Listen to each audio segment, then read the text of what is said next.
The slap echoed across the concrete like a gunshot. It wasn't just sound, it was the kind of moment that froze time, made even the birds on the power line stop moving. The old man's coffee cup hit the ground, splattering what little warmth he had left onto the sidewalk. The cop stood over him, breathing heavy, his gloved hand still half raised as if even he couldn't believe what he'd just done. But the disbelief didn't last long, because at that exact moment, the rumble of motorcycle engines cut through the silence, and 5 men in black leather vests turned the corner. Their leader, a broad-shouldered man with a salt and pepper beard and the word Hell's Angel stitched over his chest, slowed his steps when he saw what was happening. His name was Reed Callahan, and he wasn't the kind of man who looked away when someone was wronged, especially not someone who couldn't fight back. If you believe kindness still has a place in this world, and that strength means standing up for the weak, then please, take a second to like, comment, share, and subscribe to Kindness Corner. Your small act of support helps spread stories that remind the world what humanity looks like. Reed's boots echoed against the pavement as he walked toward the station, his men following close behind. The officer, his badge reading M. Reynolds, straightened, trying to compose himself.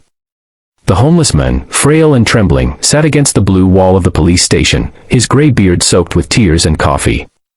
His name tag on a worn jacket said, Frank.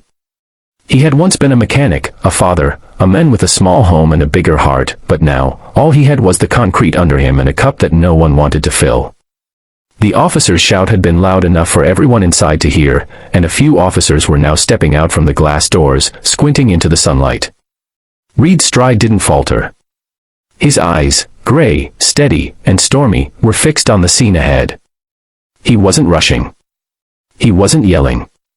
He was just coming. And the kind of calm he carried was more dangerous than any rage. Behind him, 4 other bikers moved in sync. Clay, the quiet one with a shaved head and tattoos creeping up his neck, Walker, tall and broad, with a vest faded from years on the road, and the twins, Kurt and Mason, both ex-Marines who'd found brotherhood again in chrome and leather. Reynolds turned to face them, his jaw tight. "Move along, fellas," he said, though the tremor in his voice betrayed his nerves. The station doors opened wider. 2 more officers stepped out, watching closely. But Reed didn't move along. He stopped right at the edge of the curb where Frank sat, and crouched beside the old man. Without saying a word, he took off his gloves, pulled out a folded handkerchief from his back pocket, and began wiping the dirt and blood from Frank's cheek. The world around them seemed to hold its breath. Even Reynolds froze. Reed then reached into his vest and pulled out a crumpled $20 bill, tucking it gently into Frank's jacket pocket. Then, finally, he looked up, right into the officer's eyes. It wasn't rage that filled Reed's stare. It was disappointment. The kind that cuts deeper than anger ever could. "That uniform's supposed to protect people," he said quietly, voice low but firm. "Not break them." Reynolds took a step back, muttering something under his breath, but his words vanished in the roar of one of the motorcycles starting up behind Reed. The sound wasn't a threat, it was punctuation, the growl of justice waking up. One of the other officers near the door whispered to another, "Is that RL.CHLLS? The biker from the Veterans Outreach thing last year." The murmur spread. Suddenly, the power dynamic shifted. The men in leather weren't faceless rebels anymore. They were decorated veterans, charity riders, community protectors. Reed stood up slowly, towering over Reynolds. "You ever been hungry, officer?" he asked, voice rough but calm. "Ever slept in the rain? Ever watched people walk by like you weren't even real?" Reynolds didn't answer, his face pale now. Reed took a step closer. "That man has. And the fact that you wear a badge doesn't give you the right to forget that." Behind him, Frank tried to stand but stumbled. Walker moved quickly, helping him to his feet. Frank's lips trembled. "Thank you," he whispered, but Reed just nodded. He wasn't looking for thanks. He was looking for something else, something that had been missing from too many uniforms and too many hearts. An older officer stepped out from the station, eyes wide with disbelief. "What's going on here?" he asked.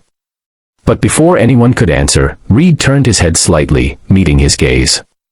"One of your own forgot what it means to serve," he said. "Maybe remind him." The older man looked down, his expression heavy. He knew what that meant.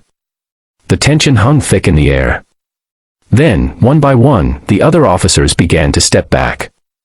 The younger cop, Reynolds, shifted uncomfortably, his eyes darting to the ground.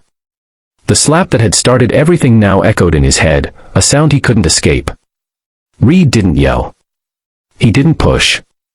He simply turned, gave a small nod to his brothers, and started walking back toward his bike.